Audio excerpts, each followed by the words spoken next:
On this video today, we shall be talking about treatment of recurrent vulvovaginal candidiasis. What it is. And likewise, go into details on Candida albicans causes, symptoms, diagnosis and treatment. Hi everyone, and welcome to our channel.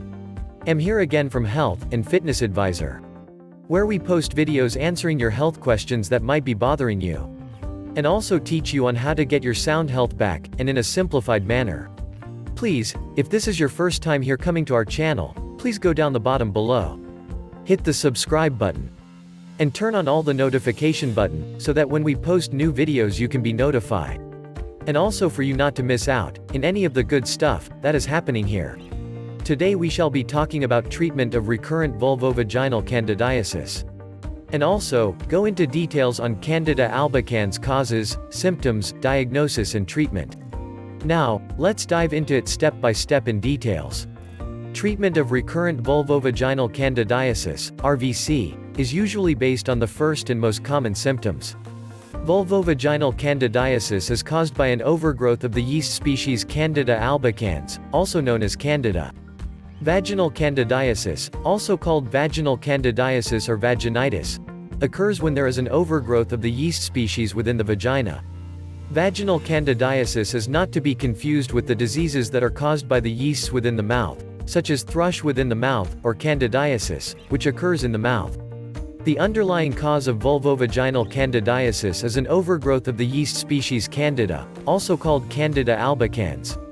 But, before we go further, it is important to talk about common symptoms of recurrent vulvovaginal candidiasis, which is vaginal irritation. This is usually first noticed when using a new sexual partner or when a new sexual partner is diagnosed with a sexually transmitted disease, STD. Although this is usually the first symptom to be noticed, other symptoms may occur such as redness and swelling of the vagina, which is often associated with a thick white or yellow discharge. Also, a strong, burning sensation during sexual intercourse may be felt. If at any time these symptoms are noticed, it is best to seek immediate medical treatment, as further symptoms such as pelvic inflammatory disease, PID, may develop if left untreated.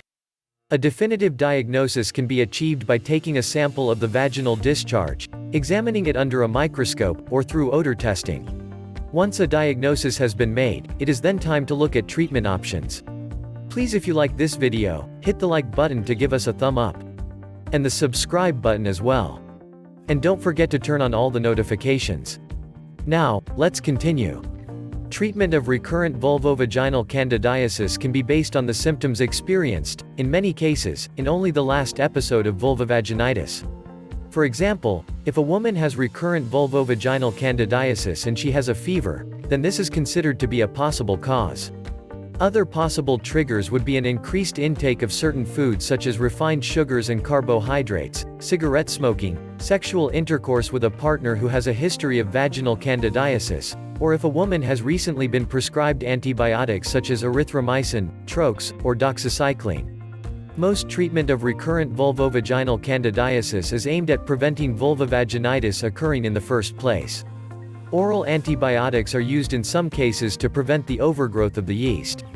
Once a diagnosis of recurrence has been made, treatment of the underlying condition may be considered, such as acidophilus in cases of systemic candidiasis, or in some cases, a combination of topical and oral antifungal medications, such as erythromycin, troches, or doxycycline. These medicines have been shown to be effective in reducing the numbers of active Candida cells. In some women, relief from vulvovaginitis is sufficient to allow them to return to their regular activity level. There has been much discussion about the efficiency of different treatments for recurrent vulvovaginous candidiasis. One strategy often used is for women to take multiple pills over a period of time in order to achieve a gradual reduction in their number of Candida cells. However, the efficacy of this approach has not been established scientifically. In addition, it is expensive, adds a lot of hassle, and can potentially cause problems with the digestive system, such as diarrhea.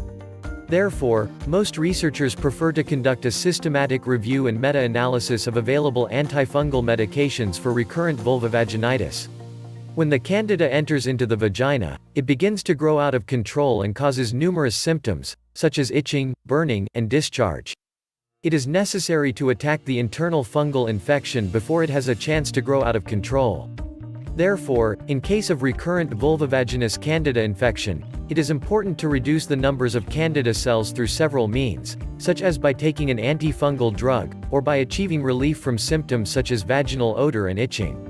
It should be noted that in most of the cases where the underlying condition is serious, i.e. diabetes, liver or kidney disease, it is usually advisable to consult with a doctor before starting on any antifungal medication.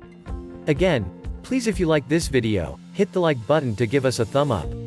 And the subscribe button as well. And don't forget to turn on all the notifications. Now, let's continue.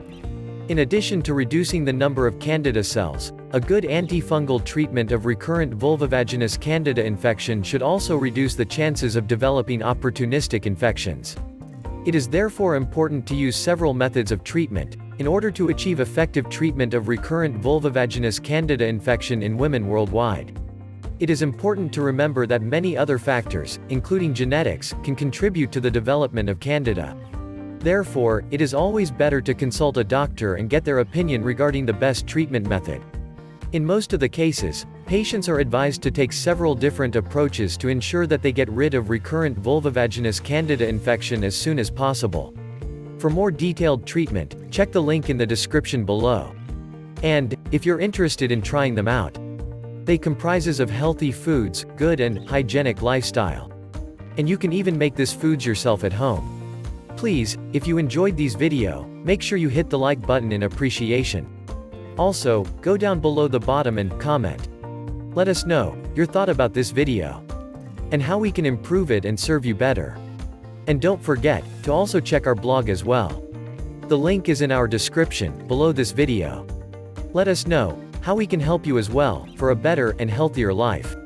And more importantly, for us to grow together and in good health. Thank you so much for watching another of our videos. Again, from Health and Fitness Advisor, always keep yourself healthy. And until next time, please stay safe and be healthy.